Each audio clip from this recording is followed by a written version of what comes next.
So hey guys, I'm here again, and my name's Leanna, and I am bringing you a walk and talk.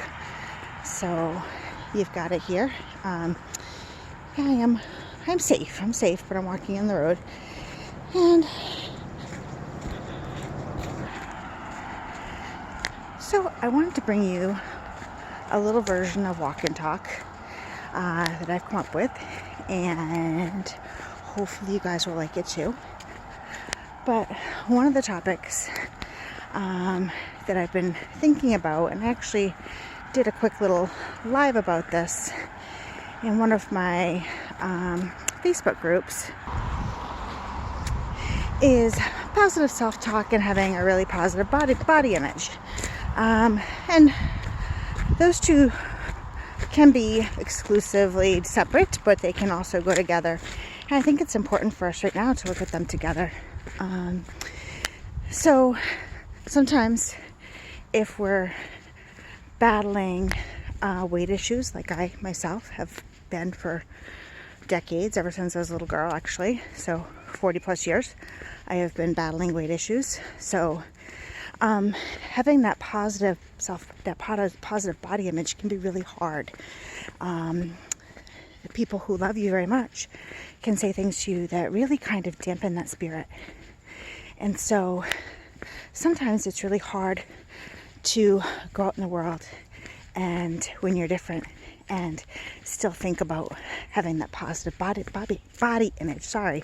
And here I am walking and talking, so I'm trying not to get too much out of breath here. But so anyway, I think that it's important that we work on having that positive body image, that we truly work on being kind to ourselves, that, our weight does not define who we are, that our weight is just a number on the scale.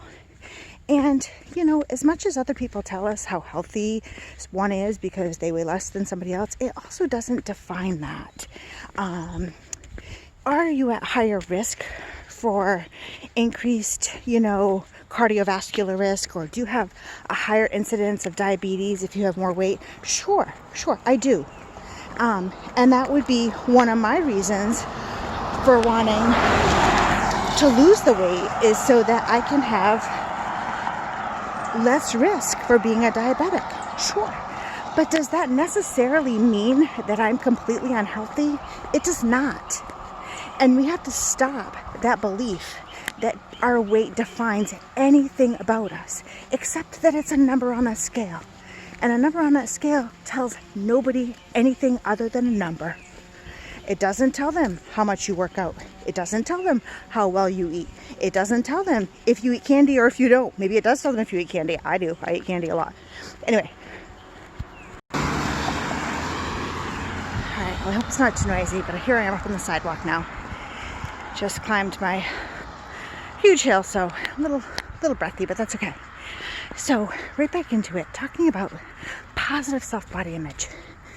And it's not recognizing that we have things that we want to work on, but that in the grand scheme of things, that we're really happy about the person that we are, and that all that matters is that we're a good person. So we don't let ourselves compare this person that I am to somebody else, because I'm different and they're different, and we can't all be the same. That would be so boring for us to all be the same. And I know as mothers, these are the things that we teach our kids every single day. Every single day we tell our kids how beautiful they are, how wonderful they are, how smart they are, and how they are just the miracles that we've created. And never once do we compare them to another child. We don't do that.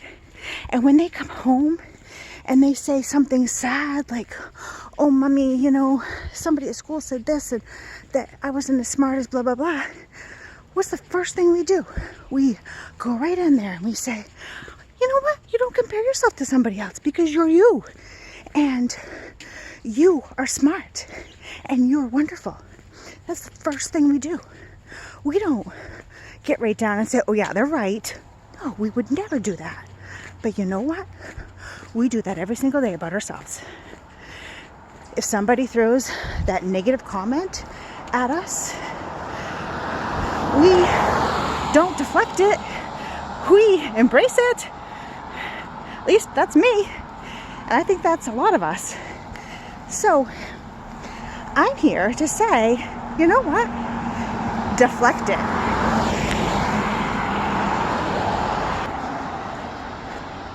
You are your best friend. The person that loves me the most has to be me. I have to love me the most. And once I love me the most, everybody else loves me too. But if I don't give this girl enough love, then who else is going to give me all the love I need, right? So we're talking about that. Your body image has to be positive. And we have to talk to ourselves like we talk to our best friend. And we have to do it every day. And that's not being unrealistic and saying, hey, you know, I made a mistake or I should have done that. It's not about not taking ownership for the things that we need to take ownership for. That is also about self-love. But we're also not going to let negative things and numbers on a scale define who we are. We're not going to let that one doctor that told us that we were the F word, fat, define who we are. Because you know what? Fat is just a tissue. Nothing more, nothing less. Keeps us warm, keeps us safe. If I fall down, I got squishy things to keep me safe, okay? That's all it is. Doesn't tell me I'm pretty. Doesn't tell me that I'm not. It doesn't say anything else about me, okay? So it can't say anything else about you. So today, take away from this little short walk and talk video that I hope you enjoy, is that today, talk to yourself like you talk to your friend. You tell yourself that you're wonderful. You tell yourself that today you're going to conquer whatever it is that you set out to conquer. That you are going to strive to meet all the goals that you set out to meet. And that, my friends, is going to be your day. So I hope that you take this and you run with it and you find a way to make yourself positive and your body image as good as it can be. Thanks a lot. Have a great day.